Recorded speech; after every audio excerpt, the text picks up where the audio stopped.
Salatullah, salamullah. Kisah Nabi Yahya ini tidak lepas daripada kisah Nabiullah Zakaria. Baik, kita akan masuk pada surah Maryam ayat kedua dan seterusnya. Allah Subhanahu wa taala berfirman, Kaf ha ya ain sad, Dzikru rahmati rabbika abdahu Zakaria. Ka ya ain sad ini adalah huruf-huruf hijaiyah yang banyak di permulaan Al-Quran atau di permulaan surat-surat dalam Al-Quran. Ahli tafsir, kalau antum baca tafsir, biasanya tidak ada yang mentafsirkan, hanya mengatakan Allah lebih tahu tentang maknanya. Tetapi para ulama berikan penjelasan kalau ada penggalan-penggalan huruf hijaiyah seperti alif lam mim, alif lam ra, atau seperti di sini ka ha ya ain sad atau toha, yasin dan yang semacamnya. Kenapa Allah Subhanahu wa taala selalu letakkan di permulaan surat dalam Al-Qur'an? Karena Allah letakkan sebagai tantangan Allah kepada orang-orang yang diturunkan Al-Quran kepada mereka. Lah, Quran itu turun di mana? Turun di Mekah. Dan orang-orang Mekah kala itu berbahasa Arab, dan Al-Quran turun menggunakan bahasa Arab. Seolah-olah Allah ingin katakan, bahasa kalian sama dengan bahasa Quran, menggunakan bahasa Arab. Artinya bahwa bahasa yang kalian rangkai itu tidak lebih daripada alif sampai ya. Sama dengan Quran juga sama, tidak lebih daripada alif sampai ya. Kalau kalian meragukan Al-Quran, maka silahkan rangkai dengan huruf hijaiyah yang kalian hafal dari alif sampai ya itu kalimat-kalimat semacam Al-Quran. Makanya Allah mengatakan, Qul hatu burhanakum in kuntum shadiqin. Ya. Ma'asyiral muslimin yang dimuliakan Allah Azza wa Jalla, ini bentuknya tantangan gitu ya. Kalau kalian tidak yakin dengan Al-Quran, Quran kan pakai bahasa kalian, buat seperti Quran. Itu maksudnya kenapa potongan-potongan huruf hijaiyah ini selalu diletakkan di permulaan surat dalam Al-Quran. Begitu penjelasan para ulama. Kemudian Allah mengatakan penjelasan rahmat Tuhanmu kepada hambanya Zakaria. Idnada rabbahu nidaan khafiyah. Ketika dia berdoa kepada Tuhannya dengan doa yang sangat lembut. Artinya dengan doa yang tidak perlu diteriakkan, karena Allah itu dekat dengan kita. Makanya sahabat Nabi SAW pernah berkata kepada Rasul, Ya Rasulullah, Arabbuna qaribun am ba'id? Rasul, Tuhan kita ini jauh apa dekat?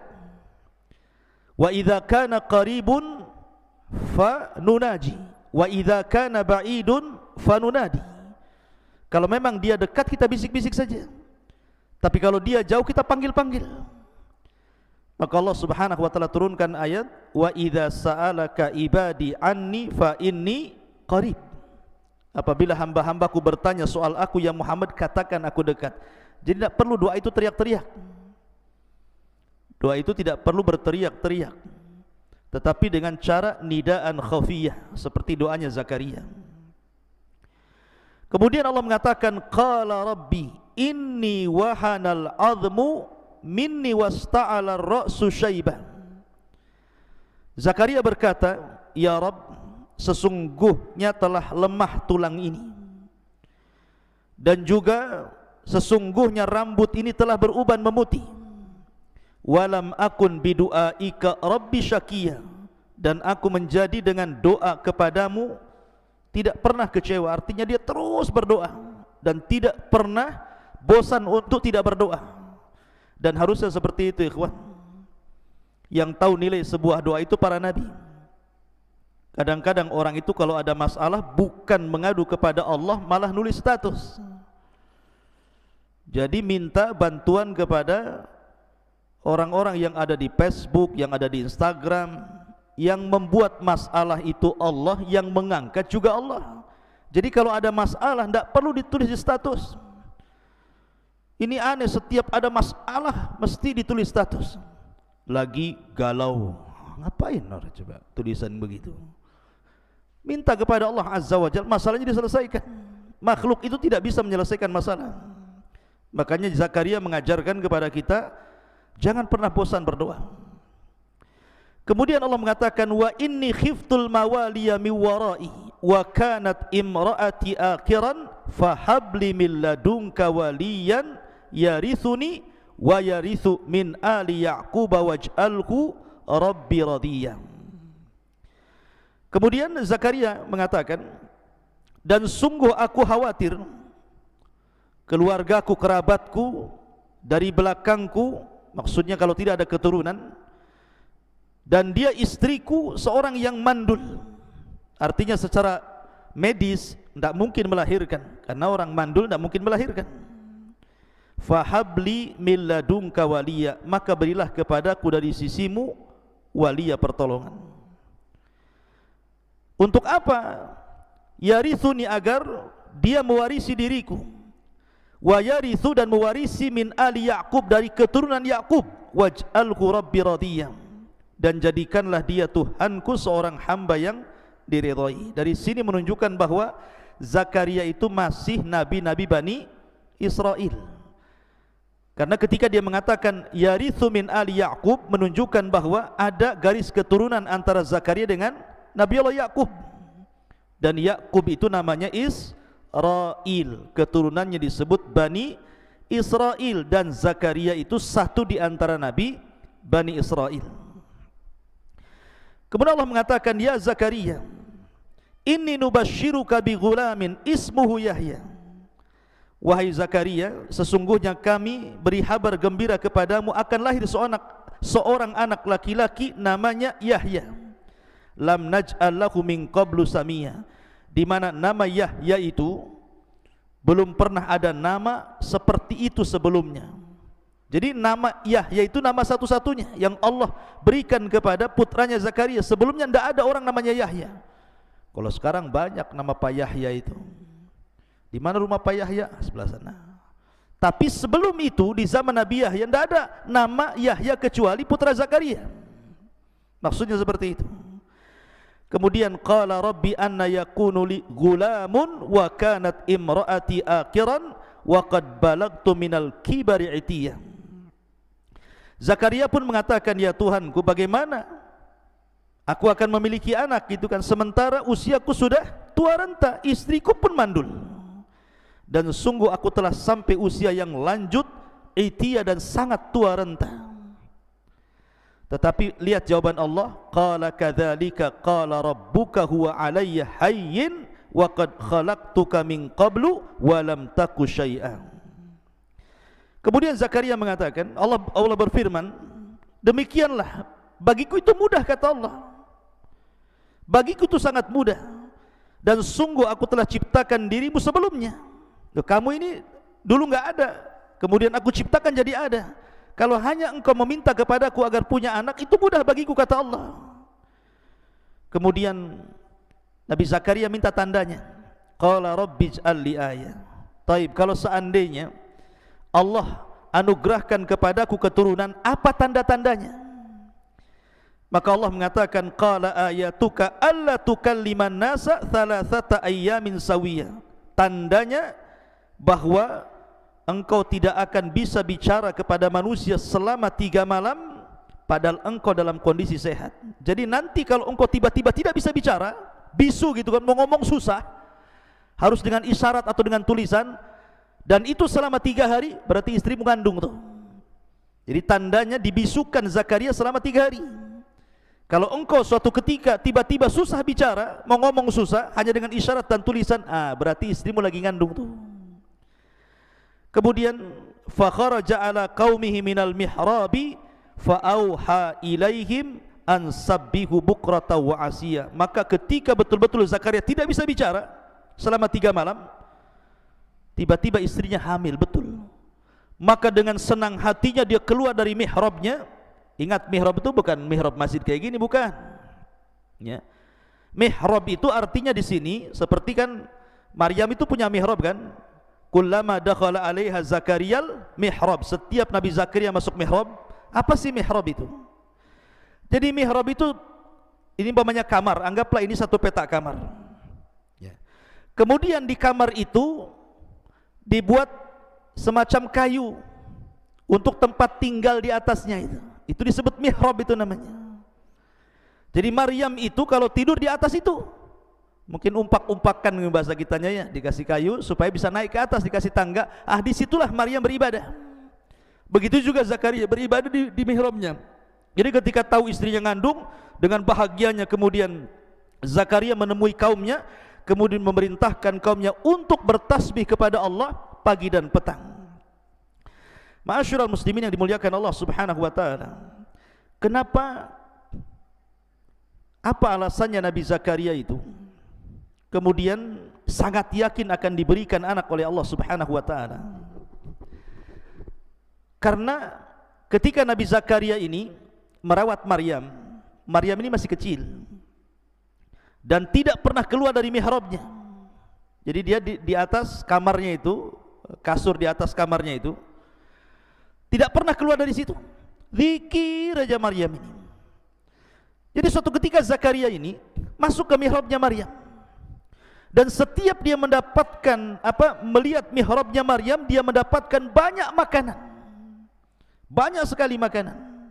Makanya Allah mengatakan kullama dakhala 'alaiha Zakariyal mihrab wajada indaha rizqa. Setiap Zakaria masuk ke kamarnya Maryam, ke mihrabnya, sudah banyak makanan, terutama buah-buahan.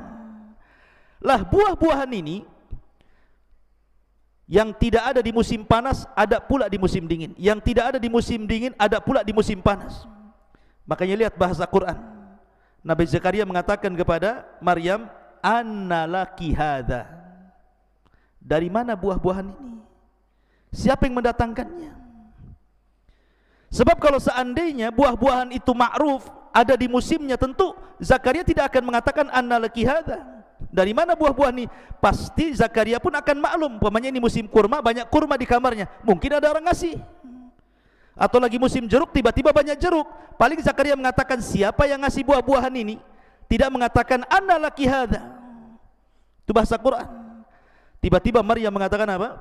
Huwa min indillah, ini datang dari Allah. Subhanallah. Ketika Maryam mengatakan demikian, langsung masuk ke akal Zakaria. Kalau seandainya anak kecil Maryam ini saja dengan rajin ibadah di mihrabnya, tidak pernah keluar, bisa diberikan rizki oleh Allah tanpa harus capek-capek mencarinya, tanpa harus menunggu orang mengasihnya, tiba-tiba sudah ada di situ gitu ya. Kemudian yang lebih heran lagi, makanan di musim panas ada pula di musim dingin, buah-buahan di musim dingin ada pula di musim panas. Zakaria berpikir tuh, aku ini sudah tua, istriku sudah hamil, masa Allah enggak mungkin kasih anak kepadaku? Maka lihat bahasa Quran, Allah tidak mengatakan fada'a Zakaria, tapi Allah mengatakan hunalika da'a Zakaria. Pakai hunalik di sini. Apa faedahnya kalimat hunalik di sini? Seolah-olah begini, mumpung ada kesempatan ketika dia melihat Maryam rajin ibadah kemudian diberikan rizki, maka besoknya Zakaria pun ikut cara Maryam, masuk ke mihrabnya, beribadah terus, berdoa terus. Dari situlah kemudian Jibril datang dan menghabar gembirakan kepada Zakaria akan kelahiran Yahya. Hunalika da'a Zakaria rabbah. Dan itu kedahsyatan doa dan ibadah. Lihat ketika Allah mengatakan malaikat datang ke Zakaria menghabarkan gembira, sedang apa Zakaria? Wa huwa qaimun yusalli, kan gitu ya. Wa huwa qaimun yusalli fil mihrab. Jadi malaikat ketika menghabarkan bahwa Zakaria itu akan melahirkan, atau bukan dia yang melahirkan, istrinya akan melahirkan Yahya, Zakaria sedang sholat. Kenapa Allah Subhanahu wa taala tidak menyebutkan Zakaria sedang tidur, Zakaria sedang ngobrol, Zakaria sedang main, Zakaria sedang jalan? Kok sedang sholat diberikan kabar? Kata para ulama, lihat bagaimana sholat itu bisa menyelesaikan sebuah permasalahan. Makanya Nabi SAW kalau ada masalah itu segera sholat, kemudian meminta kepada Allah supaya masalahnya diselesaikan. Maka sholat itu sesuatu yang sangat penting dalam kehidupan umat manusia ini. Taib, setelah kemudian Allah Subhanahu wa taala anugerahkan Zakaria seorang putra namanya Yahya. Nabi Yahya ini ikhwatu fiddin muliakan Allah Azza wa Jalla, orangnya aneh karena selalu hidup di hutan. Jadi kecil-kecil itu hidup di hutan dia. Dia tidak pernah bergaul dengan kawan-kawan sebayanya. Sendiri dia hidupnya itu. Masih kecil belum balik itu dia tidak pernah main sama kawan-kawannya. Sampai kawan-kawannya mengatakan, "Hayyanal abmana, yuk kita main sama kita." Mungkin di zaman sekarang yuk kita main kelereng, main apa lagi, petak umpet, berenang, main futsal gitu ya di zaman sekarang kan. Apa kata Zakaria? Allah tidak pernah menciptakan aku untuk main-main. Ma khalaqna lila'ib, ma khuliqna lila'ib katanya. Aku tidak diciptakan untuk main-main katanya. Kalau kayak Nabi Yahya kan mantap tuh. Pal main bola, aku nggak diciptakan untuk main-main. Gitu. Ya. Main bola Pal, ayo di mana? Ini repot antum. Ya. Tunggu saya ajak kawan lagi, nularkan penyakit lagi tuh. Jadi bagaimana Zakaria ini mengatakan makhuliqna lillahi, aku tidak diciptakan untuk main-main. Dari situ dia tidak pernah ikut kawan-kawannya. Dia hidup sendiri. Kadang-kadang dia ke hutan. Jadi kalau ada makanan itu, maka Nabi Zakaria itu karena kelembutan hatinya, semua hewan-hewan di hutan itu dikasih makan sama dia. Sampai akhirnya mulai dari hewan buas sampai hewan jinak itu tidak berani mengganggu Nabi Yahya karena dia yang kasih makan mereka. Ma'asyiral muslimin yang dimuliakan Allah Azza wa Jalla, perhatikan di sini kisah ini dimulai dari surah Maryam. Ya Yahya khudil kitaba biquwwah, wa Yahya ambillah kitab Taurat ini dengan kuat. Dari sini ada faedah apa? Seorang pendakwah itu harus kuat. Allah mengatakan ya Yahya ambil Taurat dengan kuat. Faedahnya apa? Antum thalabul ilmi kelak akan jadi dai. Antum tidak boleh lemah. Harus kuat, harus siap menghadapi masalah. Tidak boleh malas. Ini calon dai tidur aja, gimana ceritanya? Ya, ngobrol saja. Harus kuat, sungguh-sungguh. Seorang calon dai itu harus sungguh-sungguh, harus sabar, siap menghadapi masalah. Karena nanti antum akan dihadapkan dengan berbagai masalah dari mad'u, dari orang yang antum dakwahi. Makanya Allah mengatakan ya Yahya khudil kitaba bil quwwah. Kenapa bil quwwah, dengan kekuatan? Karena tantangannya berat jadi seorang pendakwah itu. Akan ada masalah banyak. Quran ini Allah mengatakan inna aradna al-amanata ilas samawati wal ardi wal jibali fa'abaina an yahmilnaha. Kan gitu ya? Wa asfaqna minha wa hamalahal insan. Ketika Allah Subhanahu wa ta'ala tawarkan nih agama ini, Quran ini kepada langit, kepada bumi, kepada gunung, semua tolak. Mereka enggak mau. Karena tahu bahwa amanah menyampaikan Al-Quran itu berat. Wa asfaqna minha, enggak mau mereka. Fahamalahal insan, manusia pula mau. Makanya Allah mengatakan innahu kana zaluma, kayak gitu ya. Qatu fiddin muliakan Allah Azza wa Jalla. Jadi faedahnya khudil kitaba bil quwwah, antum calon-calon dai harus kuat. Dari sekarang harus kuat, jangan membleh, jangan malas. Wa atainahul hukma sabiyya, dan kami telah memberikan hikmah, ilmu, pengetahuan, kecerdasan kepada Yahya sejak dari anak-anak. Makanya tadi diajak main dia enggak mau. Bahkan suatu ketika Nabi Zakaria ini kehilangan Yahya, namanya anak-anak gitu kan, hilang 3 hari, pusing tuh Nabi Zakaria itu, kemana ini Yahya ini pergi ini. 1 hari tidak ketemu, 2 hari enggak ketemu, 3 hari enggak ketemu, pas hari ketiga baru ketemu. Rupanya Nabi Yahya sedang menggali kuburan. Menggali kuburan, lahat. Kemudian dia duduk di samping lahat itu sambil menangis. Kemudian Zakaria datang dan mengatakan, wahai Yahya, ya bunai, wahai anakku, aku sudah mencari kamu 3 hari. Aku tidak melihat dirimu. Dan ini kuburan siapa? Kau hendak menggali untuk siapa? Kuburan untuk siapa ini? Yahya sambil menangis mengatakan, karena Yahya itu terkenal bakain, orangnya itu suka nangis, suka sekali dengan nangis, karena takut kepada Allah Azza wa Jalla. Dan dia mengatakan, ya Abi, bukankah kau yang menghabarkan kepada aku bahwa antara kita ini akan berada di antara sorga dan neraka, dan yang bisa menghantarkan kita ke sorga itu adalah dengan tangisan. Maka aku melihat kematianku di sini, aku menangis. Maka dua-duanya sama-sama menangis akhirnya. Jadi Zakaria itu diberikan kecerdasan luar biasa. Itu sejak kanak-kanak itu. Makanya dia diangkat jadi nabi itu dari kanak-kanak sudah diangkat jadi nabi gitu, karena Allah berikan kecerdasan. Tidak ada anak-anak di zamannya, bukan lagi anak-anak, orang dewasa yang paham Taurat kecuali Yahya. Jadi Allah sudah pahamkan Taurat itu sejak kecil. Sudah belajar Taurat akhirnya paham. Kayak antum seusia antum ini sudah hafal Quran plus dengan tafsirnya 30 juz lah, gitu maksudnya kan, mantap tuh. Ini Quran saja sudah belum hafal, cerita tafsirnya pula kan gitu ya. Jadi Nabi Yahya itu sejak kecil sudah hafal Taurat betul-betul, dan dia memiliki suara indah ketika membaca Taurat. Lihat Allah sifatkan bagaimana sifatnya Yahya ibn Zakaria ini. Wa hananan min ladunna wa zakatan wa kana taqiyyan. Allah mengatakan wa hananan min ladunna, dan kami berikan perasaan sayang dari sisi kami. Jadi Yahya itu terlahir sebagai manusia penyayang. Kenapa Allah Subhanahu wa taala katakan kami masukkan ke hati Yahya itu perasaan sayang, sayang kepada sesama. Kalimat hanan dalam bahasa Arab, ikhwan, biasanya digunakan untuk kasih sayang seorang anak kepada orang tua.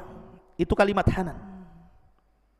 Kenapa Allah Subhanahu wa taala sifatkan Yahya ibn Zakaria ini dengan sifat hanan, penuh dengan kasih sayang? Karena dia punya orang tua sudah tua. Zakaria itu sudah 100 tahun lebih usianya. Artinya sudah kakek-kakek renta. Istrinya juga sama, sudah nenek-nenek. Yang dibutuhkan orang tua yang sudah renta itu kasih sayang dari anak-anaknya. Makanya antum itu kalau pulang sayangi orang tua antum. Diperintahkan apa saja selama tidak maksiat, siap bu, siap pak, begitu. Jangan nantilah, belum tidur, capek. Ini nggak jelas ini. Ya. Lihat Yahya ini. Karena Allah Subhanahu wa taala mengingatkan Zakaria sudah tua, istrinya sudah tua, berarti Yahya ini harus berbuat baik kepada orang tuanya. Makanya disifati wa hananan min ladunna wa zakatan, dan kesucian hatinya, wa kana taqiyya, dan dia orang yang bertakwa. Makanya ketika Allah Subhanahu wa taala berfirman tentang sifat-sifat setelahnya, wa barran biwalidayhi. Lihat bagaimana seorang Yahya ibn Zakaria itu orang yang suka berbuat baik kepada orang tuanya. Walam yakun jabbaran asiya, dan dia tidak pernah sombong dengan orang tuanya dan tidak pernah durhaka dengan orang tuanya. Lihat bahasa Quran, ikhwan. Ketika Allah mensifati Isa dengan mensifati Yahya berbeda. Di sini Allah mengatakan apa? Wa barram biwalidayhi walam yakun jabbaran asiya, pakai asiya. Tapi ketika mensifati Isa apa? Walam yakun jabbaran syakiyah. Ketika Allah menyebutkan Isa menggunakan syakiyah. Ketika Allah mensifati siapa? Yahya, asiya. Apa bedanya syakiyah dengan asiya itu? Kalau syakiyah itu di atasnya asiya, jadi lebih parah lagi, kurang ajarnya gitu ya. Kenapa? Ketika kemudian Allah mensifati Nabi Isa bahwa dia bukan orang yang sombong kepada orang tuanya dan tidak pernah kurang ajar sekali kepada orang tuanya, karena Yahya itu masih ada ibu, masih ada bapak. Sehingga kalau seandainya seseorang anak punya ibu bapak, suatu ketika mungkin dia tidak nurut sama ibunya, kemudian ibunya sakit hati, ada yang kasih nasihat suaminya, memberikan kesabaran. Makanya masih terhibur ibunya dengan suaminya, walaupun anaknya kurang ajar gitu ya. Lah makanya menggunakan Asia, beda dengan Isa.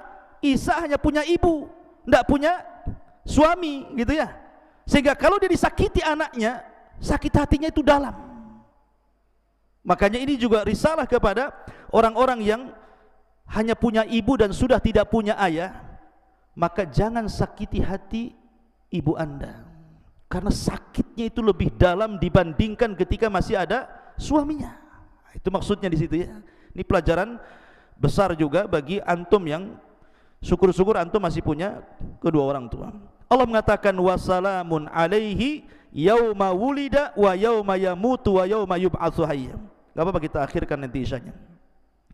Dan sejahteralah atas Yahya pada hari dilahirkan, pada hari dia meninggal, dan pada hari dia dibangkitkan. Dan itulah keinginan kita, selamat saat dilahirkan, selamat saat diwafatkan, dan selamat saat dibangkitkan. Taib ini kisah daripada dalam surah Maryam. Kita masuk pada kisah inti. Masyaallah muslimin yang dimuliakan Allah Azza wa Jalla. Di zaman Nabi Yahya itu hidup 3 nabi. Pertama Zakaria, yang kedua Isa, yang ketiga Yahya. Ini hidup sezaman. Zakaria, Yahya, Isa hidup sezaman. Karena antara Yahya dan Zakaria itu, Yahya dengan Isa itu masih kerabat. Karena Zakaria itu menikah dengan saudari dari saudari dari keluarga Imran. Jadi Imran punya istri namanya Hanan. Kemudian punya adik perempuan dinikahi Zakaria. Kemudian dari Hanan ini lahir Maryam. Kemudian dari Zakaria lahir Yahya. Dari Maryam lahir Isa. Berarti Isa dengan Yahya itu sebutannya apa? Anak paman, anak bibi, ibnu kholah namanya ya, anak bibi gitu, jatuhnya anak bibi. Makanya ketika Nabi SAW Isra Mi'raj, kemudian naik ke langit kedua, berjumpa dengan Isa dan Yahya, dan keduanya adalah ibnu kholah, anak daripada bibi. Masyaallah muslimin yang dimuliakan Allah Azza wa Jalla. Suatu ketika Nabi Isa dengan Nabi Yahya ini berjumpa. Yahya dan Isa ini berjumpa. Kemudian Allah Subhanahu wa taala berwasiat kepada Nabi Yahya dengan 5 wasiat. Wahai Yahya, aku beri kau 5 wasiat. Kau amalkan 5 wasiat ini, kau dakwahkan kepada Bani Israel dan suruh Bani Israel mengamalkannya. Ketika berjumpa dengan Nabi Isa, Yahya bercerita bahwa dia diberikan 5 wasiat oleh Allah Azza wa Jalla. Dan menyebutkan wasiat-wasiatnya. Kata Isa, wahai Yahya, kau harus segera menyampaikannya. Apakah aku yang harus menyampaikan wasiat itu ataukah dirimu? Saya takut kalau engkau yang lebih dulu menyampaikan wasiat Allah kepadamu, akan datang azab kepadaku. Begini saja, biar saya yang menyampaikan, kumpulkan Bani Israel. Akhirnya kemudian dikumpulkanlah di Baitul Maqdis Bani Israel. Kemudian Nabi Isa pun menyampaikan wasiat Allah kepada Nabi Yahya. Berapa wasiat? 5 wasiat. Saya ringkas saja karena panjang. Pertama, an ta'budullaha wa la tusyriku bihi syai'an. Jangan sekutukan Allah dan sembahlah Allah saja. Tauhid. Wasiat pertama tauhid. Sembahlah Allah, jangan sekutukan Allah dengan siapapun. Yang kedua, wa amurakum bisalah, dan aku perintahkan kalian dengan salat. Fa innallaha azza wa jalla yansibu wajhahu liwajhi abdihi ma lam yaltafit fa idza shallaitum fala taltafitu. Yang kedua, laksanakan salat dan jangan menoleh ketika salat, sebab Allah selalu menghadapkan wajahnya kepada hambanya selama hamba itu tidak menengok dalam salatnya. Kemudian yang ketiga, wa amurakum bisyam, aku perintahkan kalian untuk berpuasa. Kemudian yang keempat, wa amurakum bisadaqah, ya, dan aku perintahkan untuk sedekah. Subhanallah, sedekah ini tinggi nilainya setelah tauhid, salat dan puasa.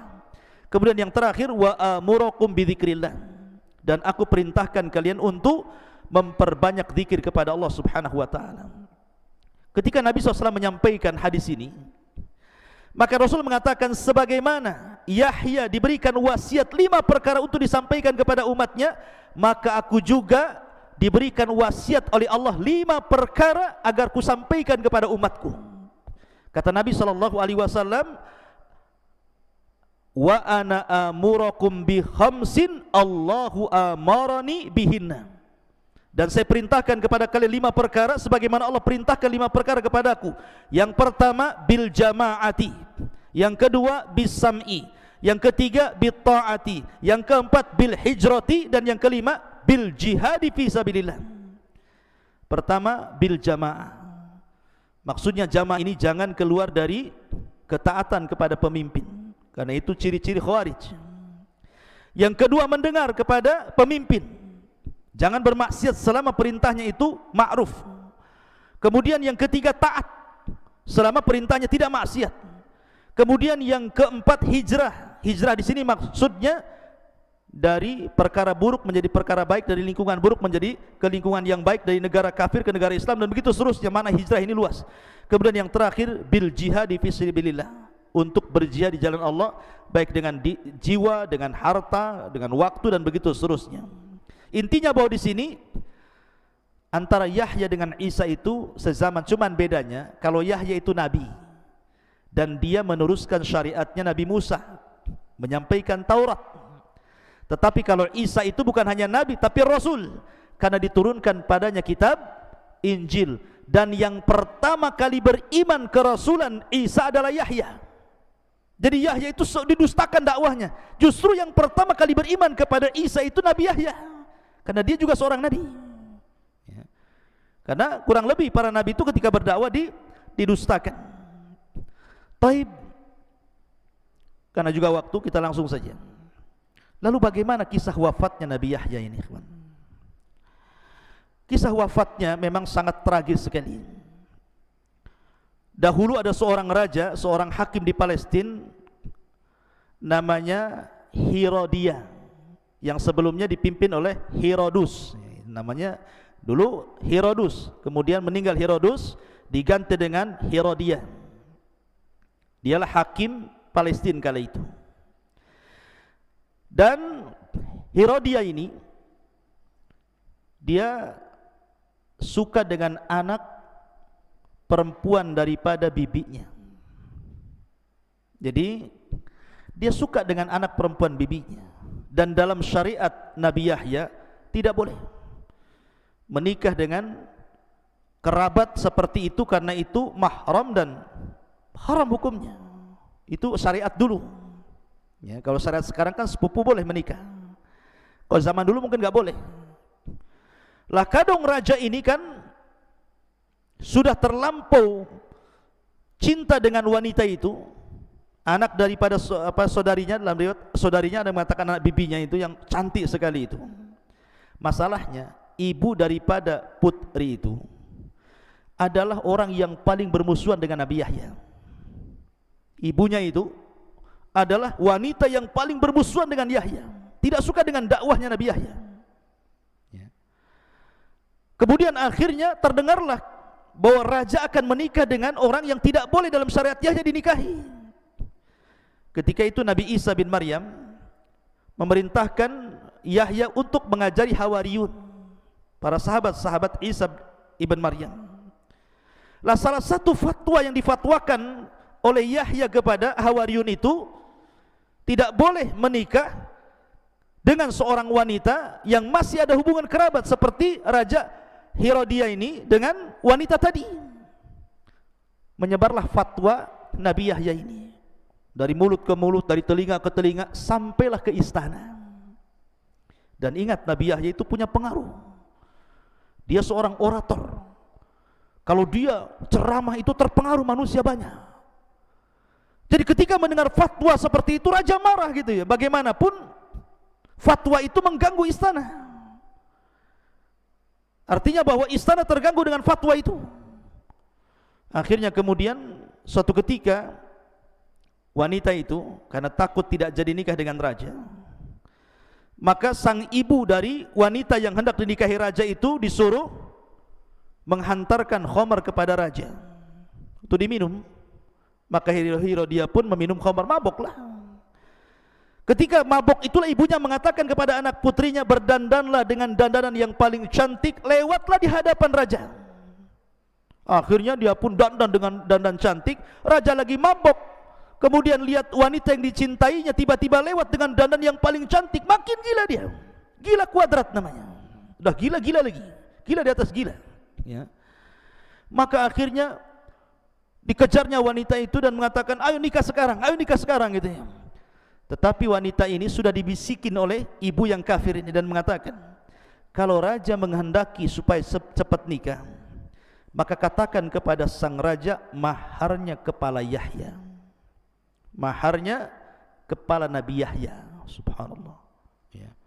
Akhirnya kemudian ketika wanita itu ngomong sama raja, kau boleh menikahi diriku, tapi saya minta maharnya kepala Nabi Yahya. Raja ini kan bagaimanapun masih menghormati, karena terkadang dia pun minta fatwa kepada Nabi Yahya. Makanya dia mengatakan kepada wanita itu, janganlah minta yang itu. Kalau kau minta emas saya kasih, minta istana saya kasih, minta harta saya kasih, mau apa saja, tapi jangan itu. Tapi wanita itu mengatakan, tidak, itu mahar saya. Dengan sebab itulah akhirnya Herodia ini, Raja Herodia ini mengutus pasukan untuk menangkap Yahya dan memenggal kepalanya. Diutus pasukan besar. Lah Yahya sedang mengajar di masjid. Hawariyun, orang-orang Isa bin Maryam, sahabat-sahabat Isa bin Maryam, tiba-tiba masjid dikepung. Akhirnya Nabi Yahya pun dijemput dari mihrabnya, kemudian dipenggal kepalanya, dipisahkan dengan badannya. Celakanya lagi, badannya dikirim kepada bapaknya Zakaria. Zakaria masih hidup, tapi anaknya sudah mati.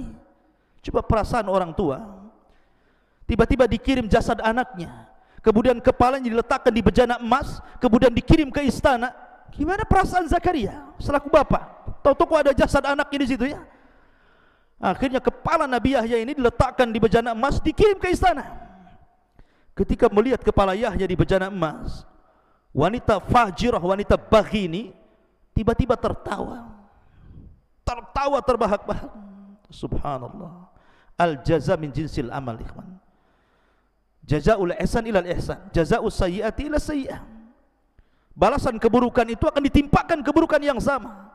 Karena Allah yang mengatakan dalam Al-Quran, apakah kalian mengira, am hasibtum apakah kami mengira annallaha ghafilan amma ya'malu zalimun? Allah itu zalim, Allah lalai dari orang-orang yang melakukan kezaliman? Tidak, Allah tidak pernah lalai dari kezaliman manusia. Maka ketika kepala Yahya itu betul-betul dihadapkan kepada raja sebagai maharnya, Allah gempakan istana. Bergetar istana itu, datang gempa. Kemudian gempa ini membelah bumi. Kita lihat kan di negeri kita saja ada gempa yang buminya terbelah tuh. Tiba-tiba istana itu terbelah tuh. Lah ketika itu wanita di mana dialah otak pembunuhan itu terperosok ke dalam lubang itu. Subhanallah. Tiba-tiba kemudian buminya merapat lagi. Kemudian berusaha sampai ke kepala sampai sini, berusaha ditarik ke atas, tidak bisa. Karena daripada kemudian terkubur semuanya, akhirnya kemudian raja pun memerintahkan prajurit untuk memenggal kepalanya. Minimalnya tersisa kepalanya, badannya masuk amblas ke dalam tanah. Lihat sebagaimana dia memerintahkan Nabi Yahya dipenggal kepalanya, terpaksa pun dia dipenggal kepalanya. Al jaza min jinsil amal, balasan itu sesuai dengan amalannya. Ini satu pendapat bahwa kematian Yahya seperti itu. Ada yang mengatakan bahwa Yahya meninggal dunia itu, kila dikatakan bahwa Herodus atau Herodia ini, ada yang mengatakan kalau dari kan Raja Herodia ini cerita Herodus, raja sebelumnya. Jadi Herodus ini karena zamanu Yahya alaihi salatu wassalam malikun yud'a Herodus. Dulu di zaman Nabi Yahya ada seorang raja yang dipanggil dengan sebutan Herodus. Wa kana lahu ibnatu baghiyin ismuha Uzail. Ismuha Azbil. Mana ini? Bisa dibaca Uzbil, Azbil, begitulah nama perempuannya. Jadi ibnatu baghi, Jadi Herodes ini berzinah dengan seorang wanita, lahir anak perempuan namanya Ibnatul Baghi. Anak perempuan ini setelah besar tertarik pula dengan Nabi Yahya, karena Yahya itu kan orangnya tampan gitu ya, orangnya cerdas. Jadi wanita ini, anak daripada Herodes ini, tertarik dengan Nabi Yahya. Akhirnya setiap hari dia datang kepadanya, digodanya Yahya itu, terus digoda, tapi Yahya selalu menghindar, tidak mau, karena Yahya itu disifatkan dalam Al-Quran wa sayyidan wa hasuran wa nabiyan minas salihin, kan itu ya. Dia sayyid, dia akan pemimpin yang tangguh. Kemudian hasur itu artinya afif, yang menjaga kehormatannya. Wa nabiyan, dan dia seorang nabi, dan juga termasuk orang-orang saleh gitu ya. Jadi Nabi Zakaria menghindar, tidak mau, digoda apapun dia nggak mau. Kalau posisi Nabi Yahya diganti dengan antum, sebentar aja kelepek-kelepek antum ya. Karena yang menggoda perempuan cantik, anak raja lagi ya. Tetapi Yahya berusaha menjaga kehormatannya, didekati wanita itu tidak mau. Karena itulah akhirnya dia ngadu kepada bapaknya, marah bapaknya Herodes ini. Karena marah itulah akhirnya dia dendam kepada Yahya, diutuslah pasukan, disuruh dipenggal kepalanya. Subhanallah. Lah ketika itulah dua riwayat yang menyebutkan kematian Nabi Yahya. Setelah jasadnya Yahya, badannya dikirim kepada Zakaria, kepalanya dibawa ke istana. Tentu seorang ayah bagaimanapun melihat jasadnya sedih, kawan. Dan terutama orang-orang dan para pengikutnya, baik pengikut Yahya, pengikut Isa, pengikut Zakaria, geram semua dengan raja ini. Lah karena dikhawatirkan kemudian Nabi Zakaria ini akan membangkitkan manusia, kemudian akan melawan kepada raja. Akhirnya kemudian raja pun membuat pasal bagaimana caranya, sebagaimana dia berhasil membunuh Yahya, mereka pun akan membunuh Zakaria. Dikirim pasukan dengan tuduhan bahwa Zakaria adalah orang yang telah menghamili Maryam. Karena kan Maryam hidup di mihrab di Baitul Maqdis, dan yang mengkafil Zakaria. Dibuat fitnah. Oh, jangan-jangan Maryam hamil itu Zakaria yang hamili, kan gitu. Makanya orang-orang Yahudi sampai hari ini mereka menganggap bahwa Isa itu anak zina. Karena itu tuduhan Herodes ini, kan Herodes kan raja Yahudi masalah di zaman itu ya. Tuduhlah dia dengan tuduhan bahwa Zakaria telah berzina dengan Maryam. Itulah dia pantas untuk dibunuh. Maka disebarlah pasukan untuk menangkap Zakaria. Zakaria tahu bahwa dia sedang dikepung, maka dia bersembunyi di hutan. Salah satu mukjizat Zakaria itu bisa membelah pohon, ikhwan. Jadi pohon itu bisa dibelah, kemudian dia bisa masuk, kemudian pohon itu akan menyatu lagi. Dia bisa bersembunyi di dalam pohon itu. Jadi pasukan ini ke hutan nyari-nyari Zakaria, nggak ketemu. Sayangnya ketika Nabi Allah Zakaria masuk ke dalam pohon itu, rupanya datang iblis. Iblis ini melihat Zakaria masuk ke dalam pohon, kemudian bajunya ini tidak masuk semua, ada sedikit baju yang nyempil. Jadi ketika pohonnya rapat, bajunya keluar sedikit gitu maksudnya. Dan iblis tahu.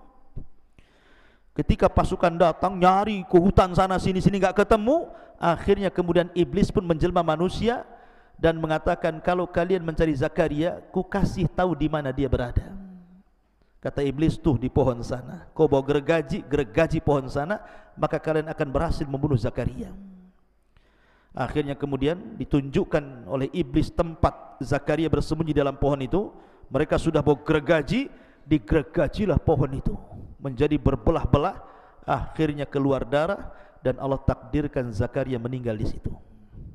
Lihat bagaimana anak dan bapak dua-duanya dibunuh dengan cara sadis oleh orang-orang Yahudi di zaman itu. Cukup sampai di sini? Tidak. Isa masih hidup. Isa kan masih hidup. Akhirnya setelah mereka berhasil membunuh Yahya, membunuh Zakaria, targetnya sekarang Isa. Tidak mungkin Isa diam, pasti akan memberikan pengaruh. Itu kata raja. Akhirnya bunuh juga Isa. Dikepunglah orang-orang itu, mengepung rumah Isa bin Maryam, yang ketika itu Isa sedang mengajarkan kepada orang-orang Hawariyun. Beberapa orang saja Hawariyun Isa itu. Dan ingat, kalau antum berjumpa dengan orang-orang Nasrani, ataupun orang-orang yang mu'alaf masuk Islam dan dulunya dia seorang Nasrani, biasanya keyakinan yang tersebar di antara mereka bahwa yang diserupakan dengan Isa adalah pengkhianat. Pengkhianat, salah satu murid Isa yang berkhianat. Memang ada pendapat seperti ini, tetapi dalam Islam pendapat yang kuat bukan. Yang diserupakan dengan Isa adalah muridnya Isa sendiri, bukan murid Isa yang berkhianat. Ya. Dan itu pendapat kita kaum muslimin. Jadi yang meninggal itu, yang disalib, yang ditangkap, disalib, dibunuh itu salah satu murid Isa, bukan murid Isa yang berkhianat sebagaimana yang mereka sangkakan seperti itu. Sebagaimana fatwa daripada Syekh Shalih Fauzan hafizahullah taala. Jadi yang meninggal itu salah satu muridnya. Lah muridnya ini berkorban untuk nabinya. Ketika Isa mengatakan, siapa di antara kalian yang mau Allah jadikan wajahnya serupa dengan wajahku, maka dia akan menjadi saudaraku kelak di sorga, menjadi temanku di sorga. Maka yang paling mudah mengatakan, saya wahai Nabi Allah. Maka akhirnya diusaplah wajahnya oleh Isa. Kemudian wajahnya persis mirip dengan Isa bin Maryam. Kemudian Isa merintahkan Hawariyun yang lainnya untuk menyebar, pergi, menghindar, dan disuruh mendakwakan Injil supaya Nasrani ajaran Injil kemana-mana. Tetapi setelah mereka pergi, yang ada di rumah itu cuma dua, Isa dengan salah satu muridnya yang diserupakan dengan Isa. Maka Isa pun kemudian oleh Allah ditidurkan, inni mutawaffika, ya Isa, aku wafatkan. Mutawaffi di sini artinya apa? Allah tidurkan, bukan Allah matikan, Allah tidurkan. Makanya doa setelah tidur apa? Siapa yang hafal doa setelah tidur? Doa setelah tidur apa? Alhamdulillahilladzi amatana ba'dama ahyana ba'dama amatana wa ilaihi nusyur, kan itu. Ya alhamdulillah, segala puji bagi Allah yang telah menghidupkan dari kematian. Berarti mati tidak harus hilang nyawanya. Tidur itu disebut mati juga, gitu maksudnya di sini ya. Maka kalimat inni mutawaffika wa rafi'uka ilayya, sesungguhnya aku wafatkan, maksudnya aku tidurkan dan aku angkat engkau hai Isa. Ketika Allah sudah angkat ke langit, datanglah rumah itu dikepung oleh tentara raja itu. Kemudian ditangkaplah orang yang menyerupai Isa, padahal itu murid setianya Isa. Hawariyun Isa ditangkap, kemudian dibunuh, disalib. Maka orang Yahudi mengatakan, qatalnal masih ibn Maryam, kami sudah membunuh al-Masih ibn Maryam. Allah bantah, wa ma qataluhu wa ma sallabuhu walakin syubbiha lahu bal rafa'ahu Allahu ila sama. Mereka tidak membunuh Isa, mereka tidak menyalib Isa, bahkan yang dibunuh dan yang disalib, yang diserupakan Isa, bahkan Isa diangkat ke langit. Ya, sekaligus tiga nabi jadi target. Kalau Allah Subhanahu wa taala tidak angkat Isa ke langit, tentu Isa pun jadi sasaran pembunuhan. Tetapi sudah kudrat Allah, artinya kehendak Allah bahwa seorang rasul tidak mungkin mati dibunuh. Rasul tidak mungkin mati dibunuh, karena rasul itu membawa syariat baru. Tidak mungkin nabi yang membawa syariat baru, rasul gitu ya, dibunuh. Makanya lihat para rasul ulul azmi itu, mereka tidak mati dibunuh supaya bisa menyebarkan risalahnya. Dan para ulama mengatakan ketika Isa naik ke langit, maka Isa sudah menyampaikan seluruh risalah Injil kepada kaumnya. Artinya ketika diangkat itu sudah tidak lagi ada beban menyampaikan Injil. Makanya ketika turun di akhir zaman, dia tidak lagi diperintahkan Allah untuk menyebarkan Injilnya, tetapi ada tugas lain. Pertama, intinya tugasnya adalah membunuh Dajjal. Kemudian setelah itu mematahkan salib, membunuh babi, dan berhukum dengan hukum keadilan. Dan Isa akan hidup di akhir zaman. Adapun apakah Isa menikah kemudian punya anak, wallahu a'lam, hadisnya juga lemah. Tapi yang jelas Isa akan turun di akhir zaman, menunjukkan bahwa kenapa Isa turun di akhir zaman, salah satu faedahnya bantahan kepada orang Yahudi dan Nasrani. Apa bantahan kepada Yahudi? Kalian ngomong aku sudah mati, ini aku turun loh, aku masih hidup. Nah gitu maksudnya. Adapun bantahan kepada Nasrani, karena Isa sholat di belakang Imam Mahdi, nggak mungkin Tuhan sholat di belakang Imam Mahdi. Mereka kan mengatakan bahwa Isa itu Tuhan, ada yang mengatakan Isa anak Tuhan, Isa satu di antara tiga Tuhan, kan itu ya? Tidak. Isa Salat di belakang Imam Mahdi menunjukkan dia hamba Allah dan Rasulnya. Kita tidak membeda-bedakan para nabi dan Rasul. Termasuk Isa bin Maryam kita beriman. Ya, dan kita mencintai Isa sebagaimana mencintai para nabi yang lain. Wallahu a'lam. Ini di antara kisah Nabi Yahya ibn Zakaria. Subhanakallahumma bihamdika asyhadu an la ilaha illa anta astaghfiruka wa atubu ilaik. Allah Ta'ala. Assalamualaikum warahmatullahi wabarakatuh.